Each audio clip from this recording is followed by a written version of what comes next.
अगस्त माह के पहले सप्ताह में अशोकनगर जिले में जो बाढ़ आई और जो बारिश हुई उसके जल भराव ने कई सारी समस्याएं लोगों के सामने पैदा कर दी हैं।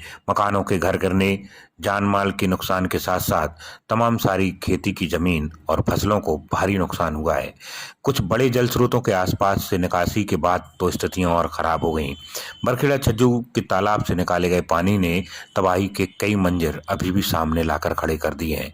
बरखेड़ा गांव के प्रदीप चौहान बताते हैं कि इस गांव में कई सारी नुकसान एक साथ हुए हैं। लोगों के घरों में पानी भर गया, फसल खराब हुई और भी कई सारे नुकसान हुए हैं। उनका कहना है कि जल संसाधन विभाग के कर्मचारियों ने अगर समय रहते इस पानी का निस्तारण कर दिया होता तो इतनी बड़ी हानि नहीं होती। बड़ी मुश्किल से ग्रामीणों से हुज्जत करने और विवाद के बाद विभाग के कर्मचारियों ने उस समय पानी खोला जब बहुत ज्यादा तबाही हो चुकी थी। इसके अलावा उसी बढ़े हुए पानी के कारण त्रिवेणी नदी में बाढ़ के हालात बने। ये वो चीजें थीं जो बाढ़ के दौरान लापरवाही के तौर पर सामने आई हैं। उनका कहना है कि एक सप्ताह गुजर जाने के बाद भी अभी भी हताहत लोगों को सहायता नहीं पहुंच पाई है। सर्वे एवं फसलों को हुए नुकसान को लेकर भी उनका कहना है कि जिस तरह से लोगों को उम्मीद थी वैसी मदद नहीं पहुंच पा रही है। उस दिन कुछ विवाद भी हुआ था और उस समय क्या स्थितियां थी जब बाढ़ बहुत तेज हुई थी? उस दिन स्थिति ये थी बरखेड़ा छज्जू तालाब की कि जो अभी नया रोड बना है उससे कम से कम 3 से 4 फुट ऊपर पानी जा रहा है। उसमें पूरे गांव बरखेड़ा छज्जू चौहान रहते हैं उधर, सब में भर गया था और उसमें 2-3 मकान भी पूरी तरह से गिर चुके हैं। मवेशी वगैरह भी बह गए हैं। उसमें जो जिनके पूरी तरह से मकान गिर चुके हैं वो 2 लोग स्कूल में ठहरे हैं, कुछ के बच गए हैं, थोड़े बहुत तो वो ऊपर रह रहे हैं, नीचे वाले मकान गिर चुके हैं। कितनी फसल उसके जो है पानी खोलने से खराब हुई है? फसल कम से कम 500-600 बीघा की बर्बाद हो गई। तो उसके सर्वे या उसके लेकर कोई अभी सर्वे तो कुछ नहीं हुआ है जी।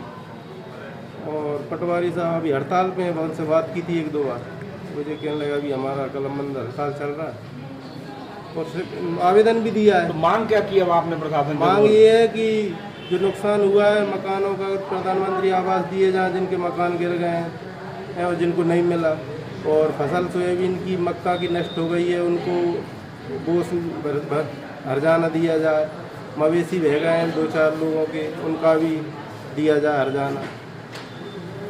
और जो गेट लेट लपीट खोलते हैं वो टाइम पे खोल दिए करें समय से पहले, तो ये नुकसान नहीं हो पाएगा।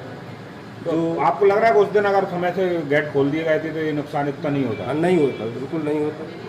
अगर टाइम पे गेट खुल जाते, जबकि इनको 1-2 दिन पहले ही पता था कि तालाब भर चुका है, तो बारिश 7 तारीख तक है, तो इनको 5 तारीख को या 4 को गेट खोल देने थे थोड़ी 1-2।